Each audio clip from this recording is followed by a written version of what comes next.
Hello everyone, this is Nitpicking Nerd, and this is my review of the third very short track called Holograms All the Way Down. And I think it's the first one of these which is actually kind of good, even though it's kind of short, and it does have a few issues which I'll get to.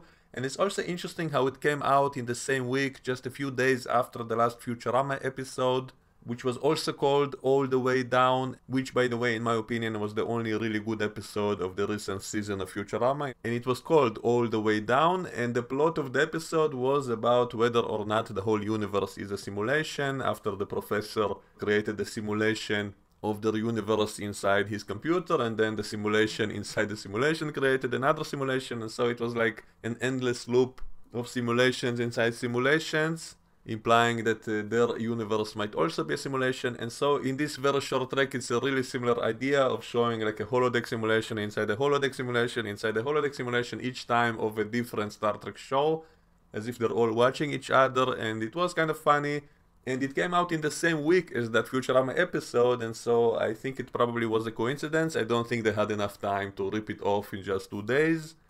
And it starts out by showing the NX-01, apparently after the Federation is formed, since Tucker says how nice it is that the treaty is signed and Earth is finally safe. It's been a long road, but now it will be clear sailing from now on, and suddenly they're attacked by a Klingon ship and there's an explosion which apparently kills Tucker. And then it's all revealed to be inside Riker's holodeck simulation, and he says he's now ready to go and talk with Captain Picard. So it's supposed to be the same event as in the last episode of Enterprise, which was kind of a crossover with TNG. And yet it's a different event which they are showing, because in that episode it wasn't the Klingons who caused the explosion that killed Tucker, and it wasn't on the bridge. So is this some other incident that he's now watching again before going to talk with Captain Picard? So it seems to be a continuity mess, but since it's all revealed to be yet another simulation by someone else, maybe that explains the inaccuracy of it. And you know, when they show Tucker, I thought maybe they're finally going to retcon his death. Maybe they will reveal that he didn't actually die, since it was all a simulation of the supposed event which we saw. Maybe the real event was different. Maybe he actually joined Section 31 and his death was faked so that he can become a secret agent and change his identity or something. So I wish they would have actually done something like that, because why not? Especially in a cartoon form in which you don't see the age differences, and so they can bring anyone they want and they can retcon the death of Chirrut Tucker and do something interesting with it. Instead they do it all in a joking way. So it's revealed that it's all a holodeck simulation by Quark, who is showing it to Garrick to show how he can use holograms for propaganda purposes, and that's supposed to tie with that time that Garrick created the holodeck simulation to try to get the Romulans into the war. But it wasn't Quark who made that simulation, it was some blue guy that they got from somewhere. So I guess it was done in Quark's holodeck, so maybe that's where Garrick got the idea from. It's still kind of strange. But then it's all revealed to be a simulation inside of Lower Decks, that Tandy discovers that's how they got the Romulans into the war, thanks to Quark's idea. But then all of this is revealed to be yet another holodeck simulation inside of Prodigy. But then all of this is revealed to be yet another simulation inside the rec room of the original animated Star Trek show, which kind of breaks continuity completely, because what they should have done, I think, is keep going to the future, because that way at least it will kind of make sense. If they kept jumping more to the future and every time someone from the future is watching the past, then it makes sense. And yet here they're watching the future from the past, from before it happened, so that doesn't really make any sense.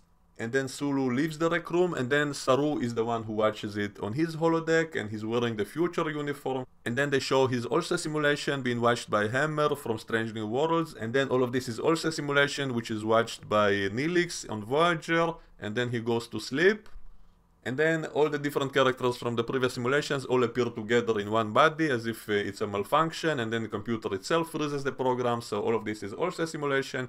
And I guess if it's all a simulation by someone from the far future, then it's possible why all of these different characters from the different shows were watching each other non-linearly, meaning they were jumping back and forth in the future in a way that doesn't make sense. I still wish they would have done it in a linear way across the timeline, because that would also be a neat video just to show people to know which order the shows are taking place in. If they were each watching the previous show in the timeline, then we can connect it all kind of linearly and show this video as kind of an example of the order of all the different shows together. And yet they kind of mixed it all up. So overall, I did kind of enjoy this one. Nothing really angered me about it. It was kind of nice. There were these continuity issues I mentioned, but it's all a joke anyway, so it doesn't really matter that much, I guess, especially if it's all a simulation, so it's all of this is not real, so they can do whatever they want, I guess. Maybe that's how we should classify this whole very short trek thing. Maybe it's all someone's simulation, someone's just playing around on the holodeck and creating these shorts, and that's how they fit in the Star Trek universe. It's not as if all of this actually happened. And that's really the only way to be able to enjoy this, because it doesn't really make sense. I still think it's a missed opportunity, because it would have been so much more interesting if it was actually canonical, if they actually made short episodes set in the different Star Trek shows. They could bring Tucker back to life, for example, by showing that he didn't actually die in that explosion. This would have been the perfect opportunity to do something like this, and yet they missed the opportunity as always, and instead it's all just a joke, which doesn't make any sense. So I enjoyed it for what it was, but I still think it could have been much more interesting. Why not make some actual story and not just a bunch of jokes in a 2-minute format, and everything looks really cheap, which I guess is deliberate to look like the original animated show, but why not make it look better as well? Why not make it more enjoyable to watch and still be in that style? And so a lot of places it felt really cheap, and maybe they did do it in 2 days. I guess it's possible. Maybe someone did watch that Futurama episode and got the idea from there, and that's why they did it in such a rushed way in just 2 days. I guess it's possible, even though I think that was a coincidence. So that's all I have to say about this one. Let me know what you think, and we can discuss it in the comments below, and I'll see you all next time. Bye bye.